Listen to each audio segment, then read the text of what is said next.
जिंदगी के भिन्न रंगों को समेट कहानी का आकार देता हूं। कुछ इसलिए ही तो कहानीकार कहलाता हूं।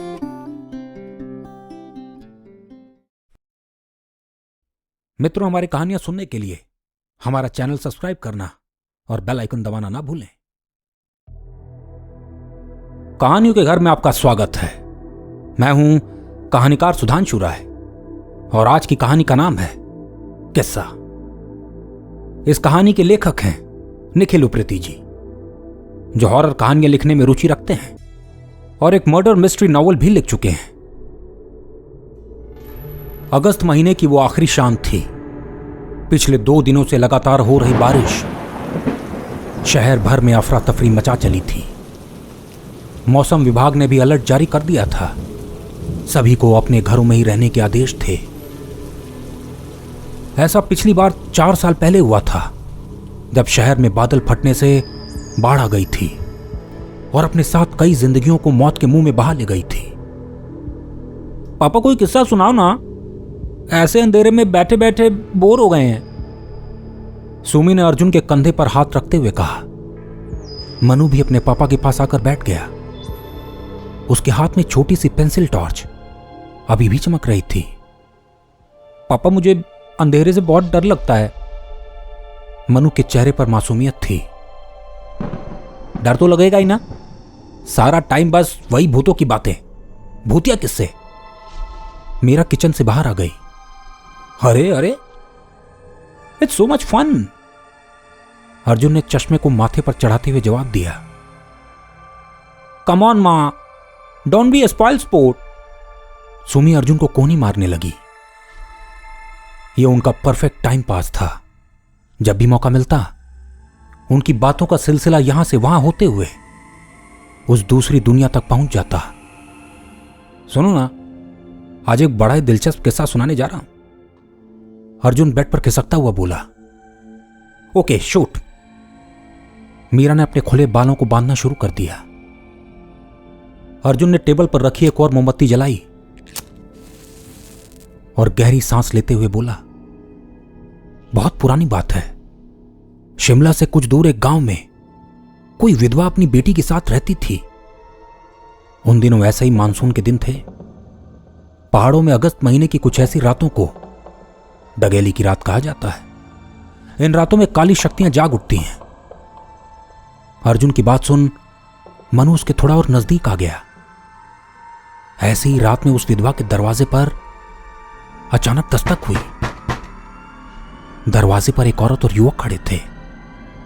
अर्जुन ने बात पूरी ही की थी। इसमें भूत कहां है? सुमी ने रजाई में पांव डालते हुए कहा। हां पापा, भूत वाला किस्सा सुनाओ ना। मनु ने अपनी बहन की बात आगे बढ़ाई। अरे, अभी किस्सा खत्म नहीं हुआ है। वो औरत उस लड़की की खूबसूरती से इतनी खुश हुई कि उसी वक्त उसने अपने बेटे का रिश्ता पक्का करने की ठान ली। वो बेचारी विधवा औरत तो बहुत खुश हुई होगी ना? मीरा ने सवाल किया। हाँ, वो तो खुशी से फूली ना समाई। अर्जुन किस्से को आगे बढ़ाता। फिर सुमी से रुका ना गया। वो औरत और उसका लड़का रिश्ता पक्का कर उसी रात वापस चले गए।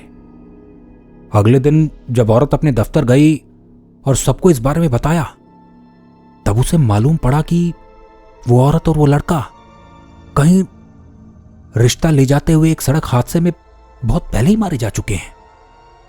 और तब से उन दोनों की आत्मा यूं ही हर जगह भटकते हुए पहुंच जाती है। बोलते बोलते अर्जुन की आवाज कांपने लगी। बारिश की तेज बूंदें टीन की छत पर जोर से आवाज करते हुए गिर रही थी। कमरे के बाहर पेड़ की डाली बार बार तेज हवा में लहराती हुई खिड़की की कांच पर दस्तक दे रही थी। अर्जुन ने साथ रखे पानी के गिलास से पानी पिया और फिर बोला। अरे, क्या हो गया तुम सबको? लगता है इस किस्से ने तुम सबको हिला दिया है। कोई कुछ ना बोला।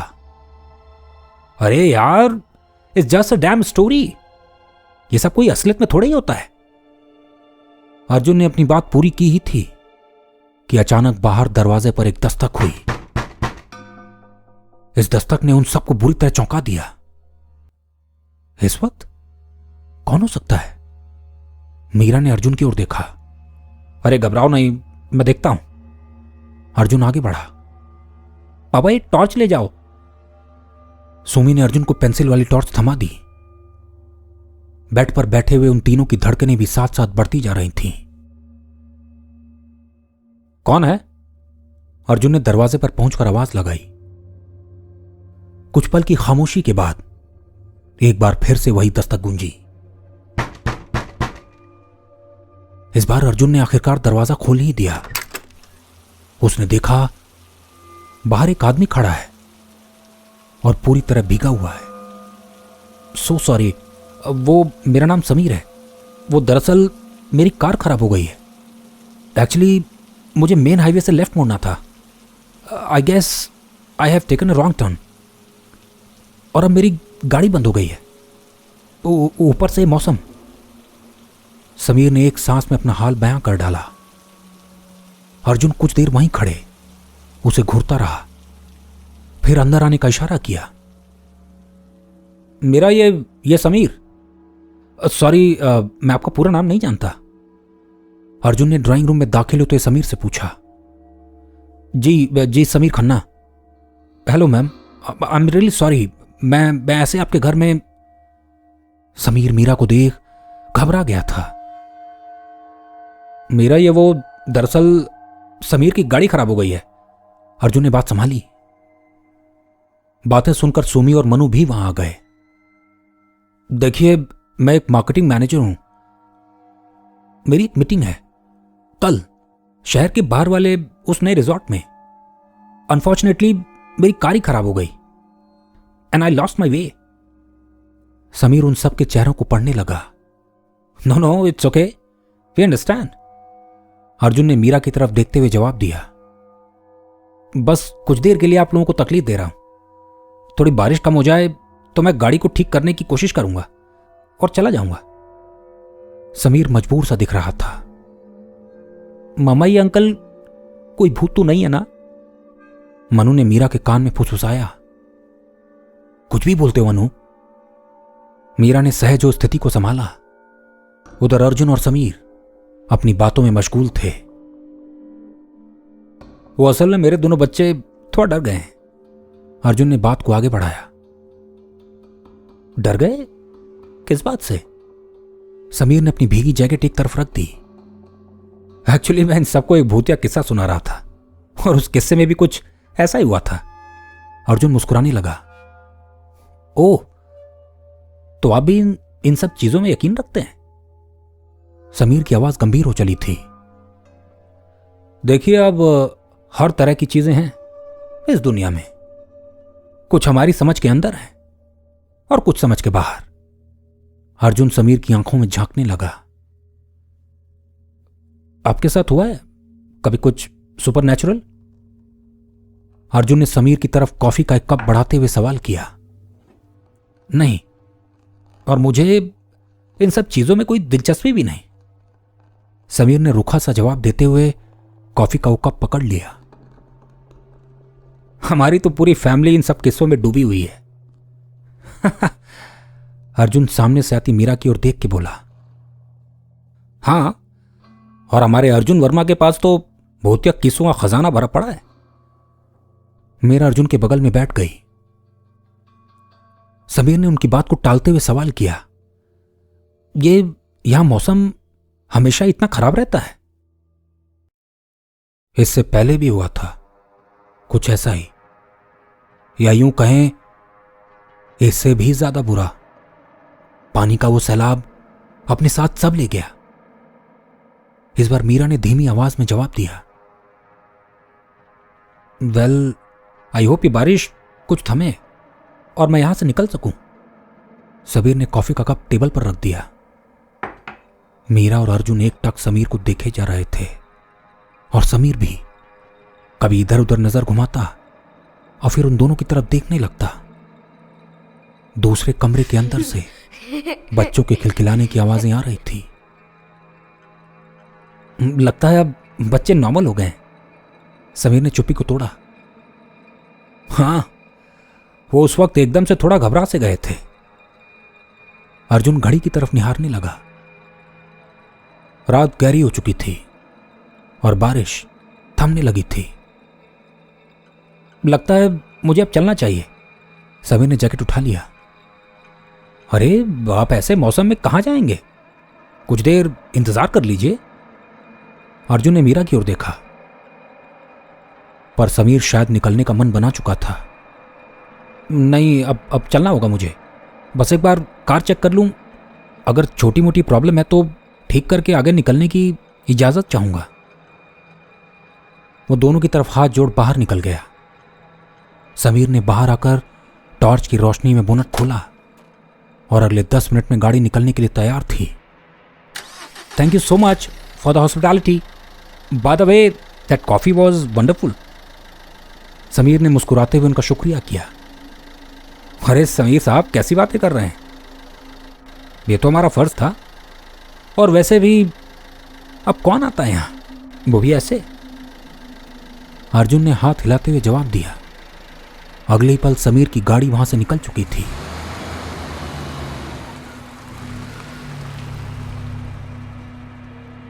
एक दिन के बाद मीटिंग खत्म कर समीर वापसी को था। मोहित यार, मुझे बस 5 मिनट का काम है। समीर ने अपने दोस्त मोहित को समझाया। अरे जाना कहाँ है तुझे? मोहित हैरान था। यार, वो उस दिन आते हुए एक फैमिली ने मेरी बड़ी मदद की थी। Just want to thank them. Sameer ने गाड़ी आगे बढ़ा दी। समीर एक बार फिर उसी हाईवे पर वहीं खड़ा था जहां से उस रात उसने गलत रास्ता ले लिया था। बस यहीं आगे जाकर है उनका घर। उसने मोहित की ओर देखा। कुछ दूर चलने पर वहां उसने एक आदमी से पूछा, भाई साहब, ये आगे यहां एक सफेद रंग का बड़ा सा घर है, बस एक ही घर है वहां। समीर ने गाड़ी धीमी करते उस आदमी से पूछा, घर यहां? वो आदमी चौंक सा गया। जी हां, अभी परसों की रात ही मैं उनके घर, क्या नाम था उनका, अर्जुन वर्मा। समीर ने दिमाग पर जोर दिया। अर्जुन वर्मा? क्या बोल रहे हैं सर? उस आदमी की आवाज में खौफ था। यहां कोई घर नहीं है साहब। और किस अर्जुन वर्मा की बात कर रहे हैं आप? अर्जुन वर्मा का पूरा परिवार तो 4 साल पहले जो बादल फटा था उसमें खत्म हो गया था। समीर को अभी भी उसके कानों पर यकीन नहीं हुआ। उसके माथे पर पसीने की एक बूंद उभर आई थी। थोड़ा आगे बढ़ते ही वो मकान उसे नजर आने लगा। समीर ने एक झटके से गाड़ी रोकी। मकान के नाम पर वो एक खंडहर था। ये कैसे हो सकता है? वो दौड़कर उस मकान में दाखिल हुआ। अंदर कदम रखते ही उसकी चीख उसके गले में अटक कर रह गई। सामने धूल भरे एक टेबल पर कॉफी के 3 लाल कप अभी भी चमक रहे थे। समीर का दिमाग घूमने लगा। अर्जुन और मीरा के कहे लफ्ज उस कमरे में गूंजने लगे। देखिए, अब हर तरह की चीजें हैं इस दुनिया में। कुछ हमारी समझ के अंदर है और कुछ समझ के बाहर। इससे पहले भी हुआ था कुछ ऐसा ही, या यूं कहें इससे भी ज्यादा बुरा। पानी का वो सैलाब अपने साथ सब ले गया। अरे समीर साहब, कैसी बातें कर रहे हैं? और वैसे भी अब कौन आता है यहां? समीर के कदम वहां जम से गए। उसकी आंखों के आगे अंधेरा छाने लगा। अंदर के कमरे में अभी भी बच्चों के खिलखिलाने की आवाजें आ रही थी।